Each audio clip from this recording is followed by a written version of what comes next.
Hi friends, coconut oil వేసేసుకుందాం. గోంగూర, జీలకర్ర, ఆవాలు, గోంగూర రైస్ వేసుకుందామండి ఈరోజు. శనగపప్పు, మినపప్పు,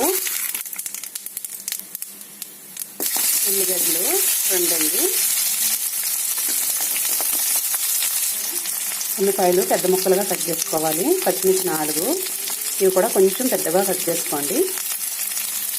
కరివేపాకు 4 రెమ్మలు వేసుకోవాలి. ఇవన్నీ దూరగా వేగనిచ్చేయండి. గోంగూర చిన్న బౌల్ అంతండి. ఇవన్నీ బాగా వేగనిచ్చేయాలి దూరగా. 1/2 స్పూన్ పసుపు, 1 స్పూన్ సాల్ట్ అండి. నేను ఇద్దరికి చేస్తున్నా. వెల్లుల్లి, ఒక పాయ వేసేసుకోండి, చితకొట్టేసుకుని బాగా. 4 స్పూన్లు నెయ్యి వేసేసుకోవాలండి.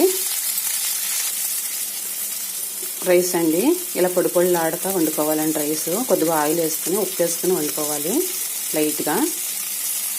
ఇప్పుడు వేసేసుకుందామండి. అవన్నీ వేగిపోయినాయి.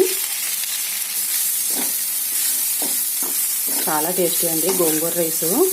బామలు అయితే చాలా చాలా ఇష్టంగా తినేస్తారు.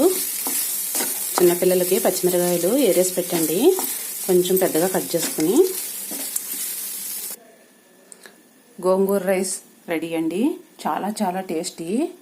బామలైతే లొట్టలేసుకుంటా తినేస్తారండి. మీరు తప్పకుండా ట్రై చేయాలి. ట్రై చేసి ఎలా ఉందో నాకు చెప్పాలండి. సూపర్ అంటే సూపర్.